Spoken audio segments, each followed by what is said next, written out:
Hello, beautiful. I am Lauren Hazel, and I'm a life coach who helps women step into their power so that they can have it all in life. Today, I want to share with you a quick tip on staying grounded. Now, as women, our brains tend to go into multitask mode pretty easily, and sometimes that can make us spiral and move out of our heads and out of our bodies and feel really, whoa, out there. There's lots going on. We're thinking about our jobs, we're thinking about ourselves, we're thinking about our family, our kids, our the groceries. It's easy to do. The opposite of feeling really spun out and overwhelmed is feeling grounded. Grounded, if you want to think about it like a tree, is connected to the earth. There's solid roots holding her in there. And at the same time that it's like, yes, solid, just focusing on the moment, the task at hand, its own self. It can also reach up those beautiful branches and the leaves and reach up and take in all that energy in the sunshine. Really solid feeling, like a nice deep inhale and an exhale. Grounded helps you feel calm. And that is a great way to feel, especially when we live in a really fast-paced world. So what can we do to help us feel grounded? Well, today's quick tip is how you sit. So I'm using my little headphones so I can move around and you can still hear me good. But before I go away from the camera, I want to say hi and thank you for sharing your time. And I'm grateful for you and you're beautiful. Okay. This is my little personal desk space with my little friend, the air conditioner. I'm grateful for him this summer. Okay, so here we are, sitting. So take notice of my legs. Tried to wear some like light colored pants so you could really see them. Typically, a lot of women, myself included, sit like this with a leg crossed. Very ladylike. Also can be somewhat sexy, or like this, right? I do occasionally see some dudes cross their legs, but it is not as much. They're way more comfortable with like a wide leg stance or some other great variation.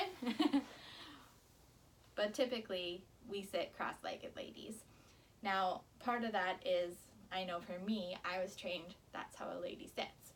And I will challenge you to notice how often you cross your legs at your knees.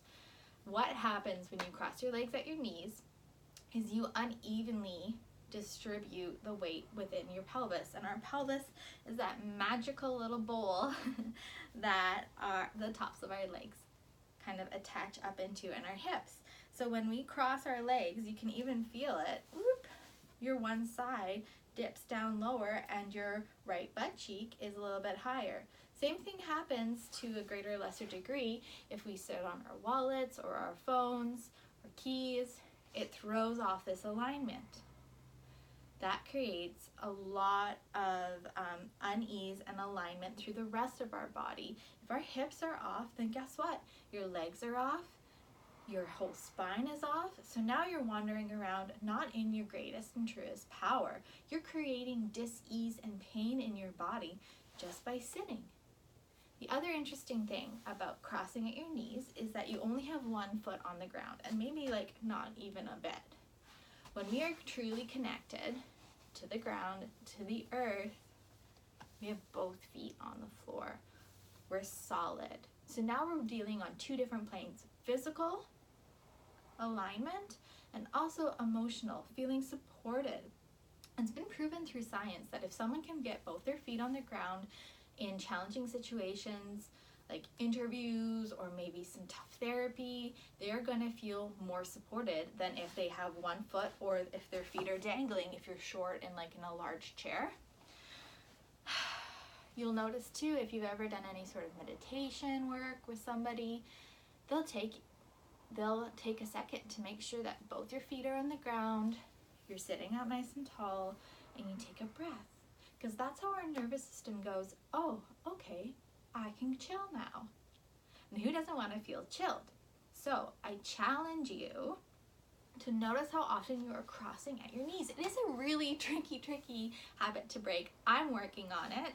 If you really feel the need to kind of just like curl yourself up, you can cross at the ankles,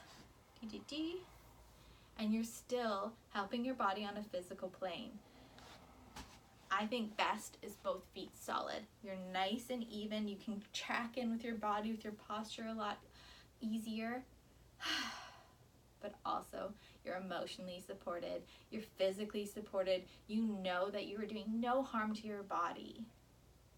More harm than you need to. I mean, standing's better than sitting. But hey, we live in a modern world, and I am all about practical tips for empowering ourselves in this modern world. So I hope today's simple tip of how you sit on cross those knees helps out. And comment below, bust yourself on crossing your knees, and ask me any questions. Shoot me out some comments, a heart. I love you.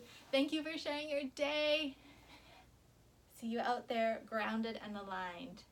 Bye.